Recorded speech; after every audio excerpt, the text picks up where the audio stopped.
Salah satu orang pun di antara pemirsa yang lagi nonton acara ini tidak ada yang pernah meminta kepada Allah Subhanahu wa Ta'ala untuk dilahirkan ke muka bumi.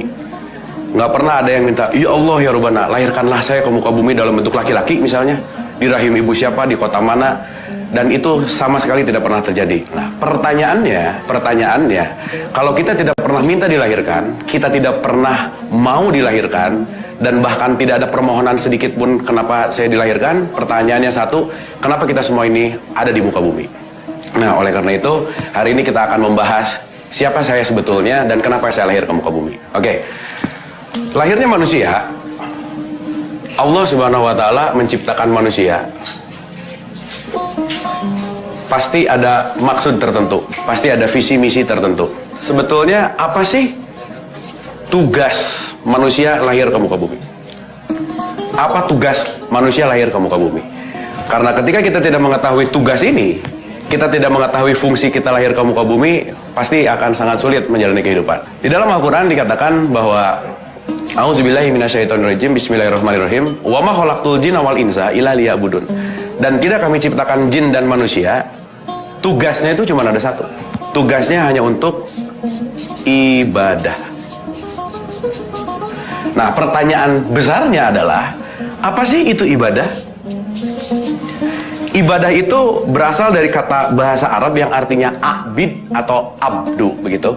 Jadi abid atau abdu itu artinya adalah mengabdi atau sederhananya adalah menyembah. Jadi bisa dibayangkan, tidak ada satupun tugas kita di muka bumi, satu detik pun yang dilewatkan, semuanya hanya dalam bentuk penyembahan kepada Allah Subhanahu wa Ta'ala. Nah, oleh karena itu, who am I? Siapa saya? Saya ini siapa? Kenapa saya dilahirkan? Tugas kita cuma satu, bahwasannya tugas kita hanya untuk beribadah, menyembah kepada Allah. Nah, ada pertanyaan berikutnya. Pemirsa di rumah, kira-kira ketika sekarang kita sedang mau beribadah, contoh, hari ini saya sedang dalam posisi hidup, begitu? Hidup yang paling pasti dan pasti, ini pasti kita akan mengalami yang namanya mati. Dan saya yakin semua pemirsa di rumah, kalau saya tanya, kita ini ingin mati dalam keadaan baik atau buruk, semuanya pasti jawabannya pengen mati dalam keadaan baik. Saya yakin begitu. Kita ingin dalam husnul khotimah. Nah, ketika mati husnul khotimah, di sini mati dalam keadaan baik, kita pasti akan berjumpa dengan Allah di sini. Pertanyaan besarnya, ketika kita ingin mati dalam keadaan husnul khotimah, pilihan kita cuma ada satu, kita melangsungkan hidup sampai mati di tengah-tengah ini semua. Yang harus kita lakukan hanyalah ibadah atau proses menyembah kepada Allah. Nah, tapi pemirsa di rumah, dalam menjalankan ibadah ini tentu ada aturan mainnya, tentu ada cara-caranya. Nah, oleh karena itu, bagaimana kita akan beribadah dengan baik, bagaimana kita akan beribadah sesuai dengan keinginan Allah kalau kita tidak mengetahui cara-caranya? Nah, tidak bisa tidak, berarti ibadah di sini perlu yang namanya pedoman. Dan saya yakin semua pemirsa di rumah ketika saya tanya pedoman hidup kita, saya yakin semuanya di luar kepala akan menjawab Al-Quran. Nah, tapi sayangnya ketika menjawab Al-Quran ini, terkadang kita tidak mengetahui rujukannya. Terkadang kita hanya mengetahui, ya pokoknya Al-Quran, katanya Al-Quran, sehingga jangan-jangan kita menjalankan ibadah ini hari ini dalam bentuk hanya pokoknya katanya dari dulu begitu.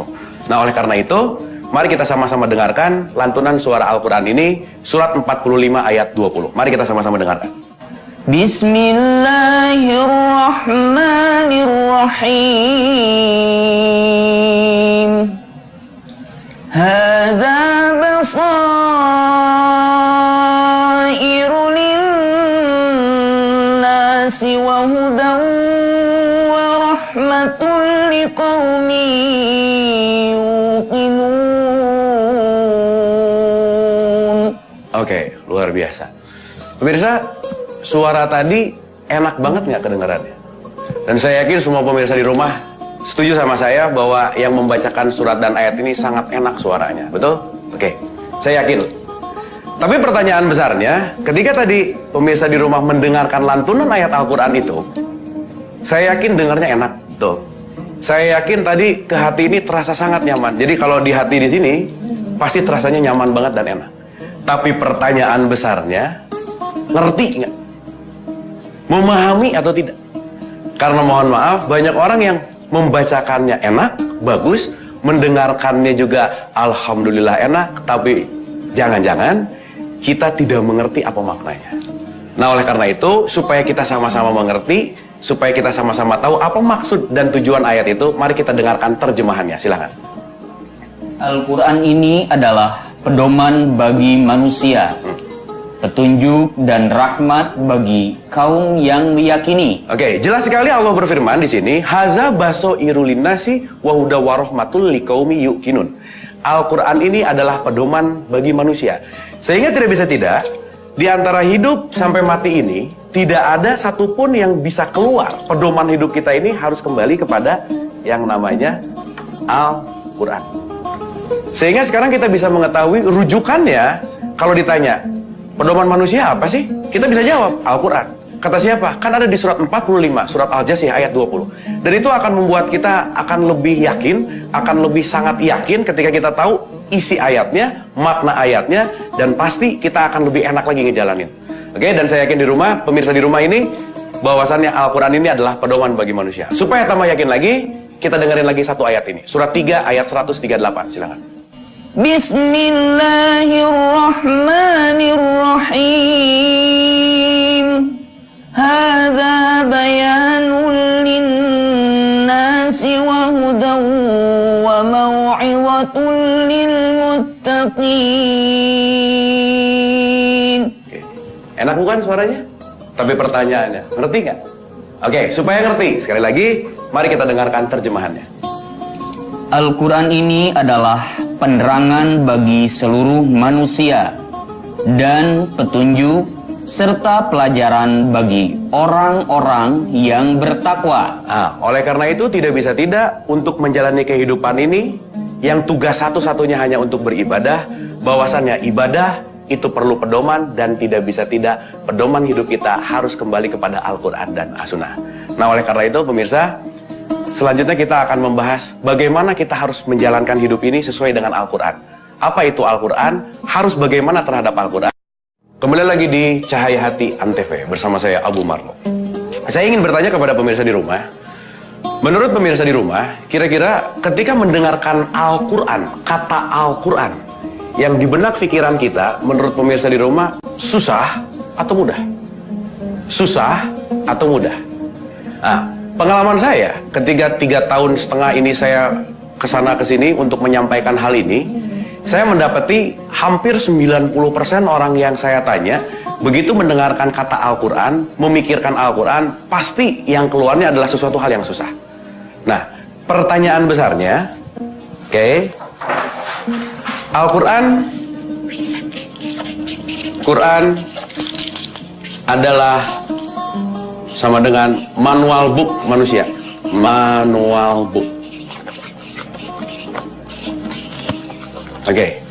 Ketika Al-Quran ini adalah suatu manual book, dan saya yakin tidak ada satu produk di muka bumi ini yang diciptakan dengan manual book yang susah.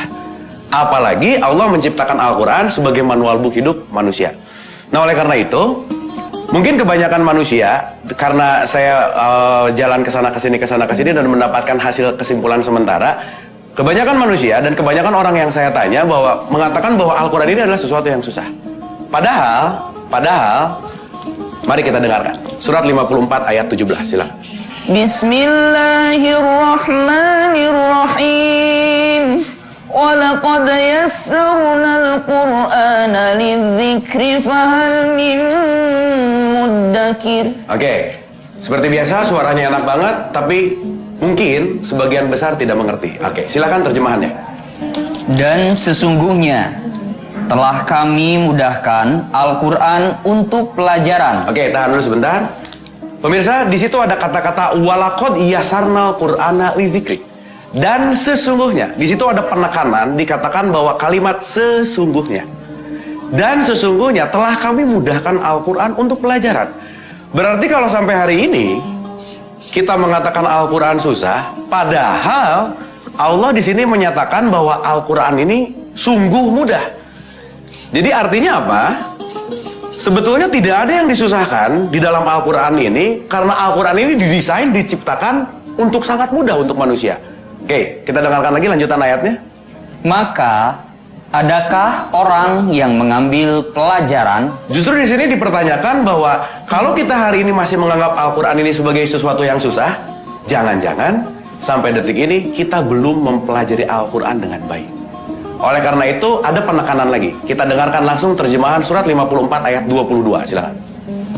Dan sesungguhnya telah kami mudahkan Al-Quran untuk pelajaran. Oke. Maka adakah orang yang mengambil pelajaran? Familiar dengan ayat ini? Tentu saja. Kenapa? Karena ayat ini adalah ayat pengulangan. Jadi di surat 54 Al-Qamar ayat 17 diulang lagi di surat 54 ayat 22. Bahkan surat 54 ayat 32. Silakan. Dan sesungguhnya telah kami mudahkan Al-Quran untuk pelajaran. Maka adakah orang yang mau mengambil pelajaran? Bahkan diulang lagi di surat 54 ayat 40. Silakan. Dan sesungguhnya telah kami mudahkan Al-Quran untuk pelajaran. Maka adakah orang yang mengambil pelajaran? Oke pemirsa, bagaimana ketika Allah mengulang-ulang 4 kali di dalam satu surat? Di surat 54 ayat 17, ayat 22, ayat 32, ayat 40, semuanya diulang bahwasannya Al-Quran ini adalah sesuatu hal yang mudah. Mudah, dan mudah. Tapi bagaimana ceritanya kalau hari ini kita masih menganggap Al-Quran ini sebagai sesuatu yang susah? Nah itu yang harus kita pertanyakan baik-baik. Sehingga pertanyaan besarnya, hampir 90% orang yang saya tanya masih menganggap Al-Quran ini sebagai sesuatu yang susah. Padahal tidak sedikit pun Al-Quran ini sesuatu yang susah. Bahkan mari kita dengarkan satu kali lagi. Surat 20 Toha ayat 2, silakan. Bismillahirrahmanirrahim. Ma anzalna alaikal Qur'ana litashqa. Oke, enak banget suaranya. Yuk kita dengarkan terjemahannya supaya kita memahami. Silakan. Kami tidak menurunkan Al-Quran ini kepadamu agar kamu menjadi susah. Nah, kami tidak menurunkan Al-Quran ini kepadamu agar kamu menjadi susah. Artinya apa? Di sini Allah mengulang-ulang 1, 2, 3, 4, 5 kurang lebih 5 ayat di dalam Al-Quran mengatakan bahwa manual buku hidup manusia, Al-Quran ini adalah sesuatu yang mudah. Jadi pemirsa di rumah, mari sekarang kita merubah pola pikir kita. Bahwasannya Al-Quran ini adalah bukan sesuatu yang susah. Bukan sesuatu yang rumit. Bukan sesuatu yang tidak menyenangkan. Bahwasannya Allah mengulang-ulang bahwa Quran mudah, Quran mudah, Quran mudah, Quran mudah, Quran mudah. Nah oleh karena itu, bagaimana cara memudahkan kita untuk bisa mempelajari Al-Quran? Jelas, pasti dan pasti Allah memberikan caranya untuk memudahkan kita mempelajari Al-Quran. Mari kita dengarkan baik-baik. Surat 44 ayat 58, silakan. Bismillahirrahmanirrahim. Fa innama yassarnahu bilisanika la'allahum yatadhakkarun. Oke, mari kita dengarkan terjemahannya. Sesungguhnya. Tahan sebentar, ada kalimat sesungguhnya. Berarti ini adalah penekanan. Sesungguhnya. Fa'in nama sesungguhnya. Silakan. Kami mudahkan Al-Quran itu dengan bahasamu. Nah, kami mudahkan Al-Quran itu dengan bahasamu. Berarti di sini Allah ingin memberitahukan bahwasannya Al-Quran ini bisa dimudahkan, sangat dimudahkan dengan bahasamu. Karena terbukti ayat ini kurang lebih 1400 tahun yang lalu dibukukan. 1400 tahun yang lalu telah dibukukan. Hingga sampai hari ini kita mendapati Quran terjemahan bahasa Indonesia ada. Bahasa Inggris ada. Diterjemahkan di dalam bahasa Jawa iya. Diterjemahkan dalam bahasa Sunda iya. Diterjemahkan ke dalam semua berbagai bahasa. Supaya apa? Supaya umat-umat manusia di muka bumi ini dapat memudahkan dan dapat mudah mempelajari Al-Quran dengan bahasanya sendiri. Sehingga mari dengarkan lagi lanjutannya. Supaya mereka mendapat pelajaran. Supaya mereka, saya, pemirsa di rumah, kita semua bisa mendapatkan pelajaran. Bisa dibayangkan, kalau dari awal sampai akhir acara ini, saya menggunakan bahasa yang tidak dimengerti. Katakanlah kita menggunakan hanya bahasa Arabnya saja. Boleh jadi kita mendengarkan, boleh jadi kita hanya menyimak, tapi jangan-jangan kita tidak mengerti isinya. Oleh karena itu, caranya Allah telah memberikan kemudahan untuk kita semua. tidak ada sesuatu yang susah, bahwasannya caranya adalah menggunakan bahasamu. Makanya di sini kita selalu sertakan terjemahannya supaya pemirsa di rumah tahu dan mengerti apa makna dari Al-Quran dan apa makna dari terjemahannya supaya kita bisa menjalankan dalam kehidupan kita sehari-hari. Nah, oleh karena itu, supaya tambah yakin lagi nih pemirsa, sampai Allah mengulang ayat ini. Kita buka lagi, surat 19 Maryam ayat 97, silakan. Maka sesungguhnya telah kami mudahkan Al-Quran itu dengan bahasamu. Oke, jadi tadi di surat Ad-Duhan ayat 58, di surat 19, surat Maryam ayat 97, dua kali Allah mengatakan bahwa Al-Quran ini dimudahkan dengan bahasamu. Artinya apa pemirsa? Tidak ada sesuatu yang susah untuk mempelajari Al-Quran. Tidak ada kalimat atau kata yang susah untuk bisa mempelajari Al-Quran. Nah, oleh karena itu, Al-Quran sebagai manual book hidup kita, Al-Quran sebagai pedoman dan pegangan hidup kita, tidak bisa tidak, kita harus menguasai. Pemirsa, hari ini kita mempelajari siapa saya. Untuk apa saya dilahirkan ke muka bumi? Kita semua dilahirkan tidak lain dan tidak bukan hanya untuk beribadah, menyembah kepada Allah, dan bentuk penyembahan itu tidak bisa tidak, kita memerlukan manual book atau buku pegangan atau yang disebut sebagai Al-Quran. Oleh karena itu, pemirsa, Al-Quran inilah yang harus menjadi pedoman dan pegangan hidup kita, karena Al-Quran ini sudah dimudahkan untuk kita. Nah, oleh karena itu, kita akan terus membahas dan akan terus membumikan bahasa Al-Quran, supaya Al-Quran ini terus mudah bagi kita semua. Pemirsa, bahasan ini akan kita lanjutkan di episode yang akan datang. Mudah-mudahan hari ini kita sama-sama bisa belajar. Mudah-mudahan ada manfaat yang bisa kita petik dari pembicaraan kita hari ini. Ingat, tugas kita hanya beribadah, dan ibadah ini harus didasari oleh Al-Quran. Mari kita jadikan Al-Quran ini sebagai lifestyle, pedoman hidup, dan kita kembalikan kepada kehidupan kita ini kembali kepada Al-Quran. Oleh karena itu pemirsa, sampai di sini dulu perjumpaan kita di dalam Cahaya Atian TV ini. Kita akan lanjutkan pembahasan kita di episode yang akan datang. Assalamualaikum warahmatullahi wabarakatuh.